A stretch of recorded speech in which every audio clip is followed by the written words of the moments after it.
So আমরা এখন প্রশ্নটি দেখি। প্রশ্নটিতে কি লেখা আছে। 60 জন শিক্ষার্থীর গণিত বিষয়ে প্রাপ্ত নম্বরের সারণী নিচে দেওয়া হলো। এখন এই উপাত্ত থেকে আমরা সংক্ষিপ্ত পদ্ধতিতে গড় নির্ণয় করব। সো আমরা ছকটা আঁকি। সংক্ষিপ্ত পদ্ধতিতে গড় নির্ণয় করার ক্ষেত্রে 5টি ঘর রাখতে হয়।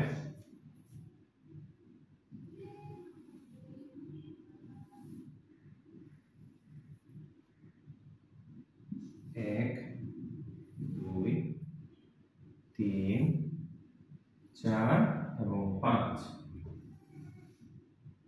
5টি ঘর রাখতে হয়। প্রথম ঘরে কি লিখতে হয়? শ্রেণীব্যক্তি। তার পরবর্তী ঘরটিতে শ্রেণী মধ্যমান।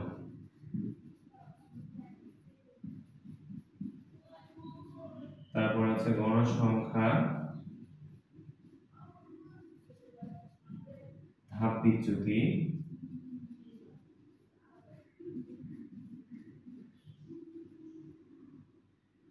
FI, UI। এখন গণসংখ্যাকে FI দ্বারা প্রকাশ করা হয়, ধাপ বিচ্যুতিকে UI দ্বারা প্রকাশ করা হয়। সো তোমরা দেখো শ্রেণীব্যক্তি দেওয়া আছে 29 থেকে 35, তারপরে আছে 36 থেকে 42, তারপরে আছে 43 থেকে 49, 50 থেকে 56, 57 থেকে 63 এবং সর্বশেষ 64 থেকে 70। এই হচ্ছে আমাদের শ্রেণীব্যক্তি ছিল এগুলো। গণসংখ্যা প্রশ্নে দেওয়া আছে, আমরা গণসংখ্যা প্রশ্ন থেকে দেখে উঠিয়ে ফেলবো। 8, 13, 12, 15, 5 and 7। সো শ্রেণী মধ্যমান নির্ণয় করার পদ্ধতি হচ্ছে শ্রেণীব্যক্তির দুইটা সংখ্যা, শ্রেণী নিম্নমান এবং শ্রেণী উচ্চমান। এই দুইটা সংখ্যা আমরা যদি যোগ করে দেই, দুইটা সংখ্যাকে যোগ করে 2 দ্বারা ভাগ, তো আমরা দেখতে পাচ্ছি এখানে ক্যালকুলেটিং করবে তোমরা। এই ক্ষেত্রে তোমরা কি করবে? ক্যালকুলেটিং করবে যে যোগ করলে কত হয়। ঠিক আছে। সো আমরা এখানে যদি 1 নিয়ে আসি 30, 30 আর 34, 64, 64কে 2 দ্বারা ভাগ করলে হয় 32। সো প্রথমটা বের করার পর তোমরা সহজে করতে পারো। কিভাবে দেখো, 29 থেকে 35 পর্যন্ত ব্যবধান কত? তোমরা অবশ্যই এই জায়গায় ভুল করো সবাই, তাড়াহুড়ো করে। এখানে দেখাই যাচ্ছে 29 থেকে 6 যোগ করলে 35 হয়, কিন্তু অ্যাকচুয়ালি তোমরা যোগ হিসেব করবে না, 29 সহ কাউন্ট করতে হবে। 29, 29, 30, 31, 32, 33, 34, 35। এখানে দেখা যাচ্ছে 7, 1, 2, 3, 4, 5, 6, 7, 7 ব্যবধান। তো এখানে 32, তারপরে 7 ব্যবধান, যেহেতু 7 যোগ করে দেবে। 32 আর 7 39, 39 আর 7 46, 46 আর 7 53, 53 আর 7 60, 60 আর 7 67। সো এই প্রক্রিয়ায় তোমরা দ্রুত করতে পারবে, আমি এইভাবেই স্টুডেন্টদেরকে বুঝাই। সো দেখো, ধাপ বিচ্যুতিটা নির্ণয় করার ক্ষেত্রে তোমরা দেখবে সবচেয়ে বেশি বা সবচেয়ে বড় গণসংখ্যা কোনটা। সবচেয়ে বড় গণসংখ্যা আমরা দেখতে পাচ্ছি 15। সবগুলোর মধ্যে সবচেয়ে বড় গণসংখ্যা 15।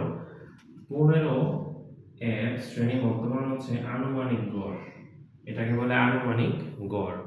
তো সবচেয়ে বেশি গণসংখ্যা বরাবর ধাপ বিচ্যুতিতে হবে 0। তো 0-র সাথে 15 গুণ করলে FI গুণ UI, FI UI মানে হচ্ছে FI এর সাথে UI গুণ। তো FI হচ্ছে গণসংখ্যা, UI হচ্ছে ধাপ বিচ্যুতি। তো FI UI গুণ করলে 15-র সাথে 0 গুণ করলে 0। তো আমরা এবার ধাপ বিচ্যুতিতে 0-র উপরের দিক হচ্ছে -1, -2, -3, নিচের দিক হচ্ছে +1, +2। তো আমরা দেখি 3 8 24, -24, 13 দুগুণে 26, এখানে 2 এর আগে মাইনাস আছে, 13 আগে প্লাস আছে, প্লাস আর মাইনাস গুণ করলে মাইনাস, 13 দুগুণে 26, এখানে মাইনাস আছে, 12 একে মাইনাস 12, 5 একে 5, 7 দুগুণে 14। তারপর আমরা দেখতে পাচ্ছি এই সকল গণ সংখ্যা একত্র করলে মোট গণ সংখ্যাকে n দ্বারা প্রকাশ করা হয়। মোট গণ সংখ্যা কত? এখানে আমরা লিখি, প্রশ্নে লেখাই আছে 60 জন শিক্ষার্থী, তো আমরা দেখি এখানে টোটাল 60 হবে, 8 আর 12 20, 13 আর 7 20, 20 40, 40 আর এখানে 15 5 20 20, 60, 60। এবার হচ্ছে FIUI একত্রে সামেশন FIUI কত হয়? সো আমরা ক্যালকুলেটরে করব, তোমরা সবাই এইভাবে করবে। ক্যালকুলেটরে লিখবে -24 -26 -12 +0 +5 +14, এইভাবে করবে, ঠিক আছে? তাহলে সঠিক উত্তর আসবে। তোমরা যদি দেখা যাচ্ছে যে মুখে মুখে কখনোই করবে না, ক্যালকুলেটরে সহজভাবে তোমরা এইভাবে করতে পারো। -24 -26 -12 0 +0 +5 +14, তারপরে ইজিলি আনসার চলে আসবে। সো 14 + 19, 5 31 33 10 43 -43 হচ্ছে সামেশন FIUI। সো আমরা এখন সুতরাং গড় কমা এই গড়ের চিহ্ন x বার সূত্র লিখব আমরা, a plus FIUI divide n into h। আমরা সবাই গড় নির্ণয়ের সূত্র জানি। সো আমরা এখন এই a হচ্ছে আনুমানিক গড়, সবচেয়ে বড় গণ সংখ্যার শ্রেণীবদ্ধ মান হচ্ছে আনুমানিক গড় 53। সো আমরা মোট গণ সংখ্যা পেয়েছি 60, তাহলে FIUI পেয়েছি -43 গুণ h হচ্ছে শ্রেণীব্যাপ্তি। শ্রেণীব্যাপ্তি কত?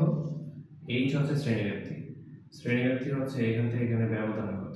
আমরা গুনেছি 32 থেকে 7, 7 32 7 29 30 31 32 33 34 35 7, তো এখানে হবে 7। সো আমরা এখন ক্যালকুলেটিং করতে হবে আমাদেরকে 53 প্লাস, সো তোমরা চাইলে -43 ইনটু 7, ঠিক আছে? তাহলে কত হয়? ক্যালকুলেটরে করে ফেলবা, তো সহজে করে ফেলতে পারবে তোমরা। 3 সাথে 21 1 2 4 সাথে 8 33 301 60 দ্বারা ভাগ, 3 4 18 21.0 সেম 3 4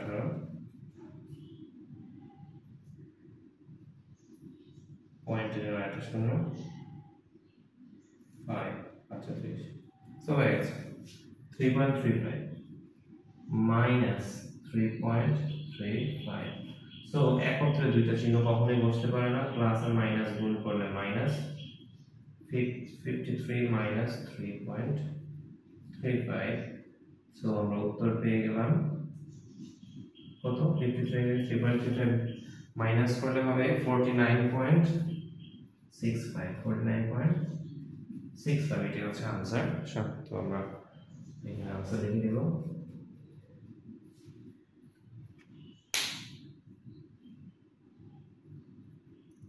সো এই হচ্ছে সংখ্যাগুলিতে গড় নির্ণয়ে এই প্রক্রিয়ায় করতে হয়।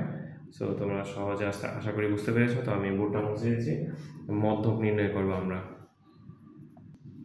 সো তোমরা দেখতে পাচ্ছ মধ্যক নির্ণয়ের সারণী। মধ্যক নির্ণয়ের সূত্র লেখার পূর্বে ক্রমযোজিত গণসংখ্যার সারণী তৈরি করে নিতে হয়। এইটা মাথায় রাখবে, মনে রাখবে, আশা করি তোমরা জানো। তো নতুন করে বলার কিছু নেই। 29 35 36 42 43 49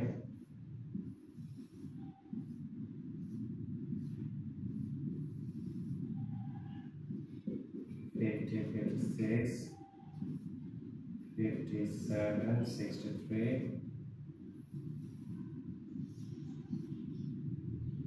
64, 70.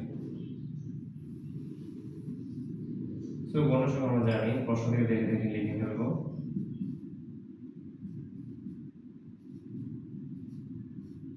ক্রমযোজিত গণসংখ্যা হচ্ছে সহজ। এখানে গণসংখ্যা 8 আছে, এখানে আমরা 8 লিখবো, যা থাকবে তাই লিখবো। তারপর আছে এটা যোগ করে যা হবে তা লিখবো এখানে। তার পরবর্তীতে 8 আর 13 যোগ করলে হয় 21, 21 সাথে আবার 12 যোগ করলে পাচ্ছি আমরা 33, 33 সাথে 15 যোগ করলে পাচ্ছি আমরা 48, 48 সাথে 5 যোগ করলে পাচ্ছি 53, 53 সাথে 7 যোগ করলে পাচ্ছি আমরা 60। এই হচ্ছে ক্রমযোজিত গণসংখ্যার সারি তৈরি করে নিতে হয়। এরপর আছে সুতরাং মধ্যকের সূত্র তোমরা সবাই জানো, L plus bracket n/2 minus fc into not এখানে ইনটু তারপর এখানে h/fm। সো L এর মানেটা কি? এখন ক নাম্বার প্রশ্নে তোমরা দেখেছো যে চলকের বিবরণ সহ মধ্যক নির্ণয়ের সূত্র লিখো। তো চলকগুলো হচ্ছে L, N, Fc, H, Fm, এগুলো হচ্ছে চলক। সো এই চলকগুলোর বর্ণনা তোমাদেরকে লিখতে হবে। সো আমি সেপারেটলি বর্ণনা আকারে কয়ের উত্তরগুলো লিখিনি, তোমরা এগুলো গাইডেই পেয়ে যাবে। তাছাড়াও আমার কাছে সহজ একটা মেথড আছে, আমি এই অঙ্কর মধ্য থেকে বোঝানোর চেষ্টা করছি। দেখো, L হচ্ছে সবচেয়ে বেশি গণসংখ্যা বা প্রচুরক শ্রেণীর গণসংখ্যা।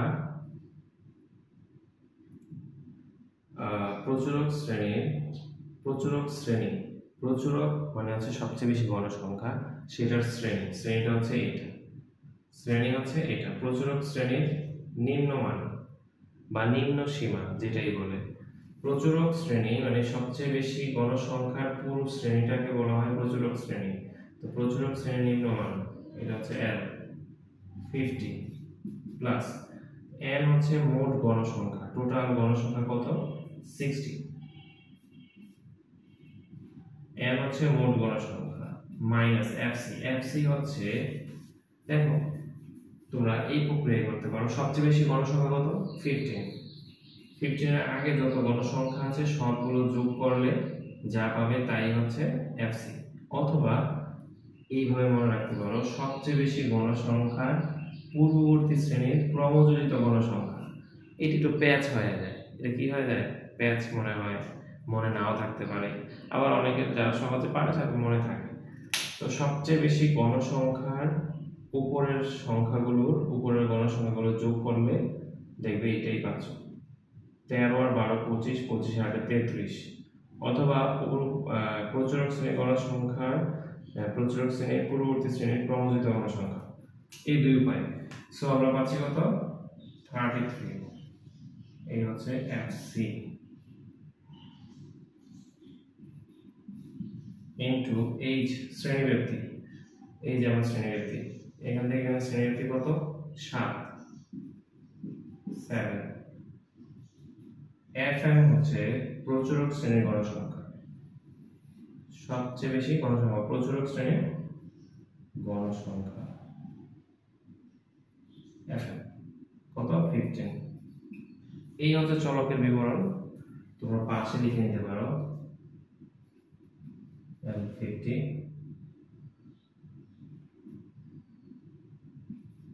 N60 FC33 H7 FM15। তো এখন আমরা 50 প্লাস প্রথম ব্র্যাকেটের কাজ আমাদের আগে করতে হবে। প্রথম ব্র্যাকেটের ভিতরে যদি ভাগ থাকে, ভাগের কাজ আগে, এটা ভাগাকারে আছে, এই ভাগটা আমাদের আগে করতে হবে। 60 কে 2 দ্বারা ভাগ করলে 30 মাইনাস 33 ইনটু, তোমরা চাইলে এটা ভাগ করে উত্তর লিখে ফেলতে পারো, অথবা ভাগ নাও করতে পারো, এভাবে লিখে দিতে পারো। 30 থেকে 33 বিয়োগ করলে -3 into 7/15. So প্লাস আর মাইনাস গুণ করলে -3 into 7, 3 সাথে 7 গুণ করলে 21 ডিভাইড 15. তোমরা চাইলে আরো শর্টকাটে করে ফেলতে পারো, আমি ভেঙে ভেঙে করছি। তো 15 পয়েন্ট 4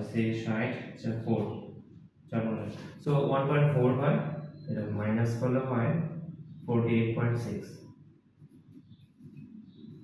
দ্যাটস দ্য আনসার মধ্য। ঠিক আছে, সো এখন আমরা প্রচুরক নির্ণয় করে দেখাবো। প্রচুরক নির্ণয় আসে, বোর্ডটা মুছে। সো তোমরা দেখতে পাচ্ছ প্রচুরকের সূত্র লিখেছি এখানে। প্রচুরক সমান L plus F1 divide F1 plus F2 into H। এখানে L এর মান হচ্ছে 50। কিভাবে পেলাম? L হচ্ছে প্রচুরক শ্রেণী, প্রচুরক প্রচুরক প্রচুরক তিসানিস প্রচুরক সবচেয়ে বড় গণ সংখ্যা, এগুলো বের করবে। দেখি প্রচুরক শ্রেণীর এই হচ্ছে শ্রেণী, প্রচুরকের তো গণ সংখ্যা, প্রচুরকের এই শ্রেণীটা হচ্ছে এটা শ্রেণী ব্যক্তি। তো শ্রেণীর সব নিম্নমান, নিম্নমান হচ্ছে এই প্রথম সংখ্যা যেটা সেটাকে বলে নিম্ন সীমা, নিম্নমান। সো 50। F1 হচ্ছে প্রচুরক শ্রেণীর গণসংখ্যা বিয়োগ তার পূর্ববর্তী শ্রেণীর গণসংখ্যা। প্রচুরক শ্রেণীর গণসংখ্যা বিয়োগ তার পূর্ববর্তী, তার আগে এটা এই শ্রেণীর গণসংখ্যা। F2 হচ্ছে প্রচুরক শ্রেণীর গণসংখ্যা বিয়োগ তার পরবর্তী শ্রেণীর গণসংখ্যা। এই হচ্ছে শ্রেণী ব্যক্তি, আমরা 7 জানি। সো আমরা করেছি 29 থেকে 35 এর ব্যবধান 7। তো L এর মান হচ্ছে 50, আমরা দেখে দেখে মান বসিয়ে দেব। F1 এর মান হচ্ছে 3, এখানে F1 এর মান 3 প্লাস F2 এর মান হচ্ছে 10, 10, H এর মান হচ্ছে 7। সো আমরা এটা করি 3 আর 7, 3 আর 7 গুণ করলে 21, 10 আর 3 যোগ করলে 13। সো আমরা পেয়ে যাচ্ছি 13, 8, 2, এটা আছে আর পাঠাবে। তো 51.61 প্রায়। কেন প্রায় লিখলাম? কারণ দশমিক আরো যায়, এই জন্য প্রায় লিখতে হবে। তোমরা অবশ্যই প্রায় লিখবে, তারপরে আরো হতে থাকবে 61111 যেতে থাকবে। সো এই হচ্ছে গড় মধ্য প্রচুরক। এখন গণসংখ্যা বহুভুজ এবং অজীব রেখা, গণসংখ্যা বহুভুজ অঙ্কনের সারণী এবং হচ্ছে বর্ণনা কিভাবে লিখতে হয়, অঙ্কনের বিবরণ, এটা আমি দেখাবো এখন তোমাদেরকে। সো আমি বোর্ডটা মুছে দিচ্ছি। সো তোমরা এখানে দেখো গণসংখ্যা বহুভুজ অঙ্কনের সারণী, শ্রেণীব্যক্তি, শ্রেণী মধ্যমান, গণসংখ্যা, 3টা ঘর রাখতে হয়। তো শ্রেণীব্যক্তি প্রশ্ন থেকে দেখে দেখে, গণসংখ্যা প্রশ্ন থেকে দেখে দেখে, শ্রেণী মধ্যমান আমরা সংক্ষিপ্ত পদ্ধতিতে গড় যখন করেছি তখন তোমাদেরকে আমি শ্রেণী মধ্যমান বের করার নিয়ম দেখিয়েছিলাম। শ্রেণীব্যক্তির দুইটা নিম্নমান এবং উচ্চমান যোগ করে 2 দিয়ে ভাগ করলেই ক্যালকুলেটরে তোমরা পেয়ে যাবে শ্রেণী মধ্যমান।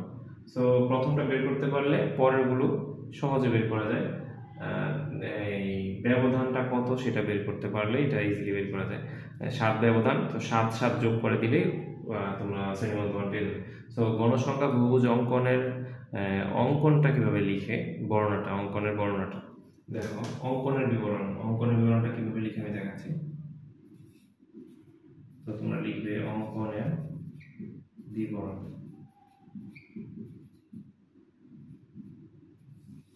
আমি জাস্ট আনুমানিক একটা চিত্র আঁকতেছি, তোমরা দেখো। সব কাগজে আমরা প্রথমে নিচের এই বরাবর একটা দাগ টানি, সেটাকে বলা হয় এক্স অক্ষ, এক্স এক্স বার বা এক্স প্রাইম। আর এই বরাবর একটা লাল ঘরে ছক টানি, সেটা হচ্ছে ওয়াই, আচ্ছা ওয়াই প্রাইম বা ওয়াই বার। সো এই বিন্দু মধ্যবিন্দুটা 0, ঠিক আছে। এই এক্সটাকে বলা হয়, এই লাইনটাকে বলা হয় এক্স অক্ষ, এই লাইনটাকে বলা হয় ওয়াই অক্ষ, ঠিক আছে। সো তার আগে গণসংখ্যা বহুভুজের ক্ষেত্রে একটা অতিরিক্ত লাইন লিখতে হয়, সেটা হচ্ছে প্রথম শ্রেণী মধ্যমান, প্রথম শ্রেণী মধ্যমান, শ্রেণী মধ্যমানের প্রথম শ্রেণী মধ্যমান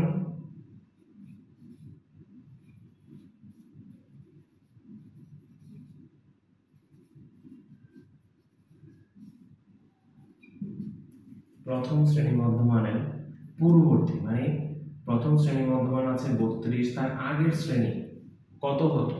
প্রথম শ্রেণী মধ্যমানের পূর্ববর্তী শ্রেণী মধ্যমান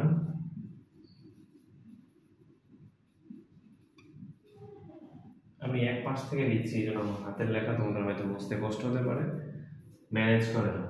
প্রথম শ্রেণী মধ্যমান পূর্ববর্তী শ্রেণী মধ্যমান কত? 32 থেকে আমরা 7 বিয়োগ করব, তাহলে কত পাচ্ছি?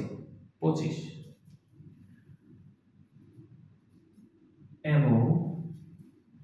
এবং শেষ শ্রেণী মধ্যমানের পরবর্তী শ্রেণী মধ্যমান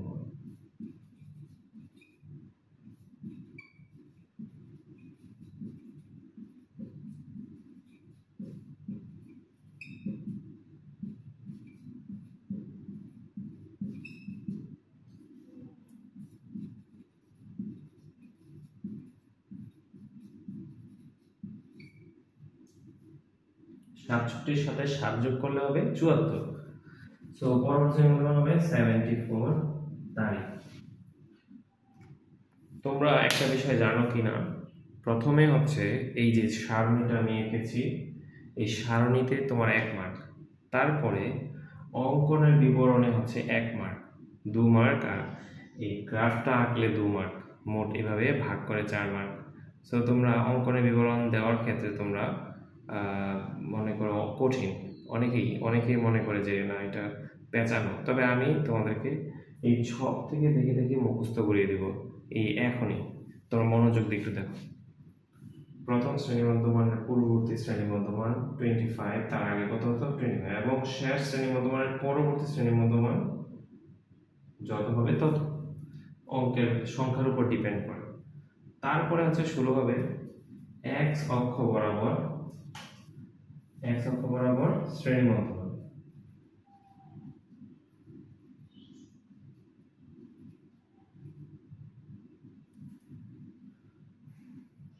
ছক কাগজে, এই পুরো কাগজটাকে বলা হয় ছক কাগজ। x অক্ষ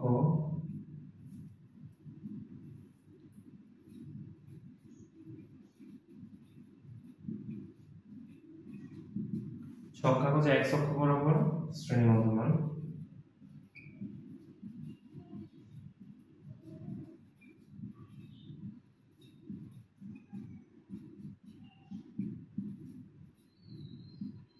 y অক্ষ বরাবর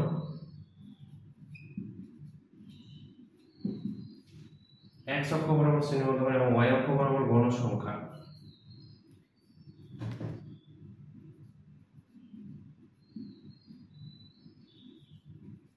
তো দেখো আমি বর্ণনাটা তোমাদেরকে আবার বলছি। প্রথমে হচ্ছে অঙ্কনের বিবরণে হচ্ছে কি, প্রথম শ্রেণী মধ্যমানের পূর্ববর্তী শ্রেণী মধ্যমান এত এবং শেষ শ্রেণী মধ্যমানের পরবর্তী শ্রেণী মধ্যমান এত।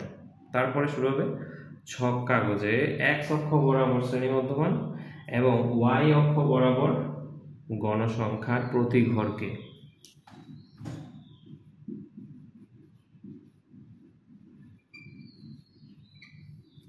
গণসংখ্যার প্রতি ঘরকে 1 একক।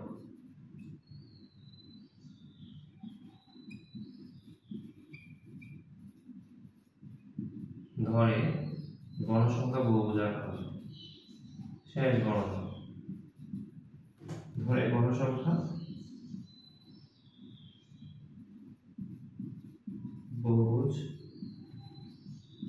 আকার হলো।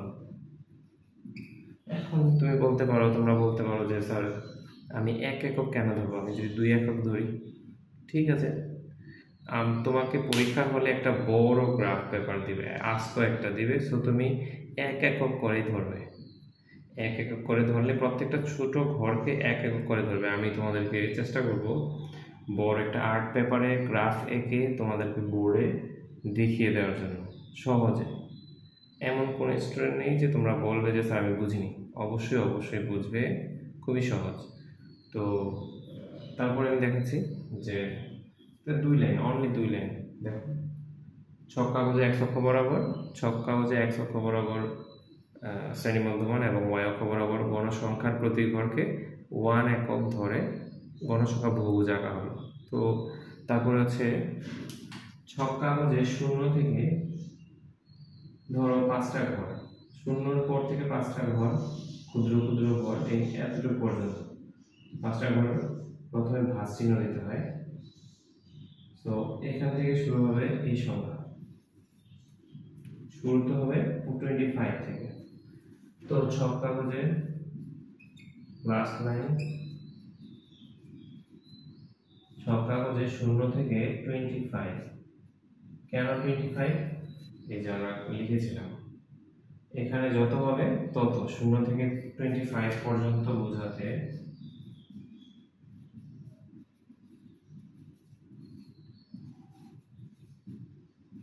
ভাঁজ চিহ্ন দেওয়া হয়েছে।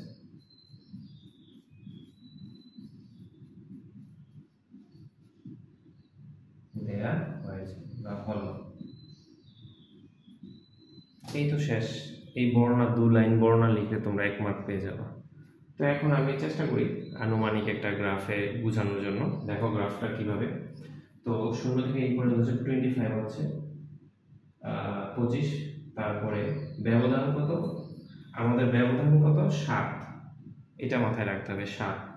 তো ছোট ছোট 7টা ঘর, ছোট ছোট 1 2 3 4 5 6 7 ঘর পরে একটা ফোঁটা দিবে, দিয়ে এখানে লিখবে 32, মানে এইটা 32। আবার 7 ঘর পর যত ব্যবধান, এখানে প্রশ্নে যত ব্যবধান হবে ততটা ঘর, ক্ষুদ্র ক্ষুদ্র ঘর পর তোমরা ফোঁটা দিবে। তো 32 এর পরে 1 2 3 4 5 6, আনুমানিক এখানে 7 ঘর 39। তোর এখানে 7 ঘর পর 39 এর পর আছে 46, আনুমানিক 7 ঘর এখানে 46 এর পর আছে 53। তো ধরো এখানে আছে 60, 60 পর আছে 67, তারপরে আছে 74, লাস্টে 67 এর পরে 74। কেন? এই যে এখানে লিখেছি আমরা 74।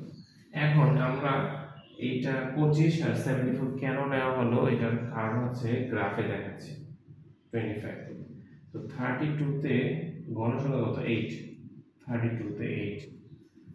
তো এইখানে দেখো ছোট ছোট ঘর 1 2 3 4 5 6 7 8 9 10 11 12 13 14 15 16 17 18 19 20, এতটুকু তার প্রয়োজন নেই।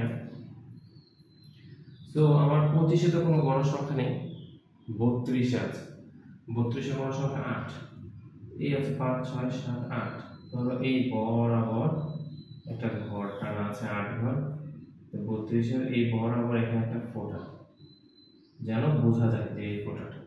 তো এই 25 এর কাজ হচ্ছে এখান থেকে স্কেল দিয়ে তোমরা এইভাবে টানবে, ঠিক আছে? তো এটা আমি দেখালাম এভাবেই, এখানে ঘরটা দেখানো দরকার নেই, 8 ঘর এখানে। তারপর 39 এর আছে 13, সো 11 12 13, ধরো এই বরাবর এটা বরাবর সোজা এখানে একটা ফোঁটা দিবে। তো এই এখান থেকে আবার স্কেল দিয়ে এটার সাথে লাগিয়ে দেবে, ঠিক আছে? তারপরে 39 আমরা করলাম, 46 এ আছে 12, 46 আছে 12, 11 12, এই লাইনটা 12। তো এই বরাবর 46 এ আমরা 46 এ 12 এই ধরো এখানে ফোঁটা দিব, বরাবর যে দাগটা থাকবে সেই ঘরটা আমরা ফোঁটা দিব, দিয়ে এটা এখানে লাগিয়ে দিব। 53 তে আছে 15, ধরো এখানে 15, এই অংশে এই 50 বরাবর সোজা যে ঘরটা থাকবে সেটা বরাবর 15 ঘরে আমরা ফোঁটা দিব বরাবর এখানে। 60 তে আছে 5 হচ্ছে এখানে, এই যে 60 তে আছে 5, এই যে এখানে এইটা আবার স্কেল দিয়ে তারটা এখানে নামিয়ে দিব। 67 আছে 7 হচ্ছে ধরো এই যে এখানে, এইটা আবার এইদিকে যাবে, স্কেল দিয়ে এখানে লাগিয়ে 74 এ কিছুই নেই, এটা নামিয়ে দিবে। এটাই হচ্ছে গ্রাফ, গণসংখ্যা বহুভুজের আনুমানিক একটা গ্রাফ আমি তোমাদেরকে দেখালাম। আশা করি কিছুটা হলেও বুঝেছ। তো আমি এখন অজীব রেখা অঙ্কনের সারণী এবং অজীব রেখা অঙ্কনের বিবরণটা আমি তোমাদেরকে দেখাবো। সো আমি বোর্ডটা মুছে দিচ্ছি। সো তোমরা দেখতে পাচ্ছ অজীব রেখা অঙ্কনের সারণী। অজীব রেখা অঙ্কনের সারণীতে 4টা ঘর করতে হয়, ছকে 4টা ঘর রাখতে হয়। শ্রেণী অবিচ্ছিন্ন শ্রেণীসীমা, গণসংখ্যা, ক্রমযোজিত গণসংখ্যা। তোমরা পূর্বেও গণসংখ্যা, ক্রমযোজিত গণসংখ্যা কিভাবে করে আমি তোমাদেরকে দেখিয়েছি। শুধু একটা ঘর খালি রেখেছি অবিচ্ছিন্ন শ্রেণীসীমা। সেটা হচ্ছে অনেকে দেখা যায় যে শ্রেণী মধ্যমান দিয়ে করে ফেলে। ঠিক আছে, অবিচ্ছিন্ন শ্রেণীসীমাটা হচ্ছে তোমাকে বুঝতে হবে, একটু বোঝার বিষয় আছে। এখানে আছে 29, তুমি চাইলে এখানে যদি 1 বাড়িয়ে নাও, এটা যা আছে তাই রাখতে হবে। ঠিক আছে, আর যদি এখানে 29 রাখো তাহলে এখানে 1 বাড়িয়ে দিতে হবে। সো আমি 29 রাখবো, 29 রাখবো, এখানে 1 যোগ করে দেব 36। এখানে যা আছে তাই থাকবে, এই পাশে বাম পাশে যা আছে তাই থাকবে, ডান পাশে 1 বাড়িয়ে দিব আমরা। সো দেখো 36 আছে, 36 থাকবে। এখানে যদি আমি 1 বাড়িয়ে দিই তাহলে 43, এখানে 43 আছে, 43 থাকবে। এখানে 1 বাড়িয়ে দিলে হবে 50, এখানে 50 আছে, 50 থাকবে। এখানে 1 বাড়িয়ে দিলে 57, এখানে 57 আছে, 57। 63 সাথে 1 যোগ করে দিলে 64, 64 এর জায়গায় 64 থাকবে। এখানে 1 যোগ করে দিলে 71। তো এই প্রক্রিয়া হচ্ছে অবিচ্ছিন্ন শ্রেণীসীমা তোমরা করবে, কারণ যখন তোমরা গ্রাফটা আঁকবে তখন গ্রাফ আঁকার ক্ষেত্রে এই প্রক্রিয়া করলে সহজ হবে। তো দেখতে থাকো।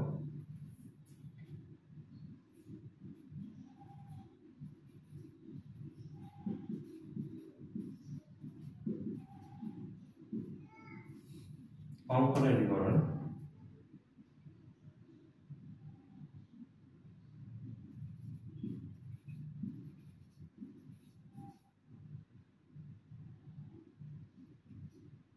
ছক কাগজে x অক্ষ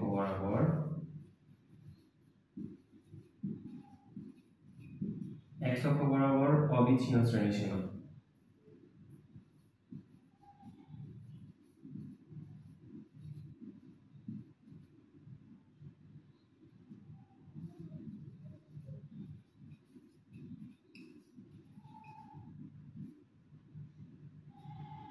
x অক্ষ বরাবর অবিচ্ছিন্ন শ্রেণীসীমা এবং y অক্ষ বরাবর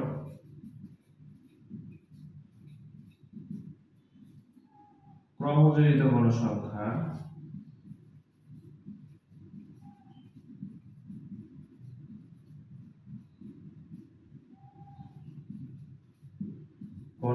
প্রতি ঘরকে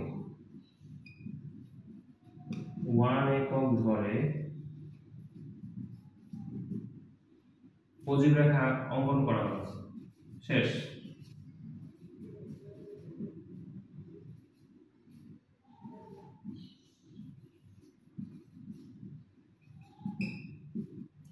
তো তোমরা দেখো, আমি বলছি ছক কাগজে x অক্ষ বরাবর অবিচ্ছিন্ন শ্রেণীসীমা এবং y অক্ষ বরাবর ক্রমযোজিত গণসংখ্যার প্রতি ঘরকে, ছোট ছোট প্রতি ঘরকে 1 একক ধরে অজীব রেখা অঙ্কন করা হলো। এক লাইনে শেষ। আবারও বলছি, ছক কাগজে ওই যে x অক্ষ y অক্ষ দেখিয়েছিলাম, এটা হচ্ছে x অক্ষ x বার, এটা হচ্ছে y অক্ষ y বার y প্রাইম, এখানে মাঝখানের জয়েন্ট আছে 0।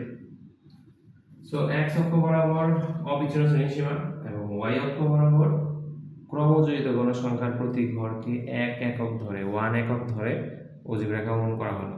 1 মার্ক পেয়ে গেছো, এটা যদি তোমরা লিখতে পারো। তো সো ছক কাগজে 0 থেকে এখানে কত আছে ক্রমযোজিত গণসংখ্যা, সরি এখানে আছে 29। তো এই ছক কাগজে আমরা কিভাবে লিখব, এটা একটা প্রশ্ন, সবাই একটু কনফিউজড হয় এই জায়গায়। প্রথমে আছে 29, তো তো 5টা ঘর পরে তোমরা ভাঁজ চিহ্ন দিবে, এটা ভাঁজ চিহ্ন 5টা ঘর, তারপরে এখানে লিখবে 29 29, তারপরে এখান থেকে এখানে ব্যবধান কত 7 ব্যবধান। সো 7 ব্যবধান থাকুক, 6 ব্যবধান থাকুক, 8 ব্যবধান থাকুক, 5 ব্যবধান থাকুক, তোমরা ঘর গুনবে 1 2 3 4 5, 10 ব্যবধান থাকলে 10টা ঘর পরে ফোঁটা দিবে। আমাদের এখানে 7 ব্যবধান, তো আমরা 7টা ঘর গুনবে ভাবে 1 2 3 4 5 6 7, ধরো এখানে 7 ব্যবধান পরে 36,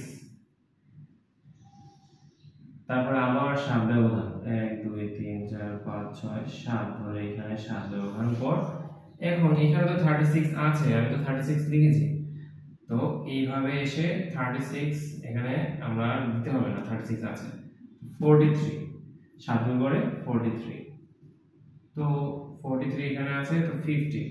এইভাবে এসে হিসাবটা হচ্ছে এরকম, এইভাবে এসে এই বরাবর নেমে যাবে, ঠিক আছে, 29 36 43 50 57 64 71। তো এইভাবে কাউন্ট করতে তোমাদের সহজ হবে। 43 এর পরে 7 ঘর ব্যবধান, ধরো এখানে 7টা ঘর পরে তোমরা লিখবে 50, 7 ঘর ব্যবধান পরে 57, then আছে 64 and last one is 71। তো এইভাবে তো 29 এ ক্রমযুক্ত গণসংখ্যা কত 8, 29 এ হচ্ছে 8, সরি 29 থেকে 36 এ হচ্ছে 8, 29 থেকে 36 এ হচ্ছে 8 ক্রমযুক্ত গণসংখ্যা। সো আমরা এই 36 এ বরাবর 8 ঘর, 1 2 3 4 5 6 7 8 9 10, 1 2 3 4 5 5 10 11 12 13 14 15 16 17 18 19 20 21 6 7 8 9 10।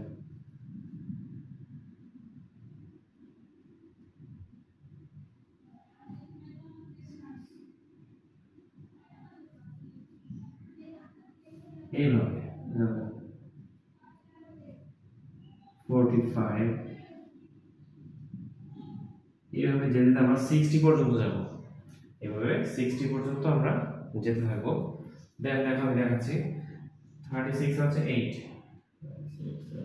এই বরাবর, তো এখানে 8 হয়, এই বরাবর 8, সো 36 এখানে বরাবর 36 বরাবর যে ঘরটা থাকবে সে বরাবর দাগটা বরাবর 8 একটা ফোঁটা দিবে, ফোঁটা দিলে এই 29 থেকে এই ফোঁটা বরাবর দাগ টানবে।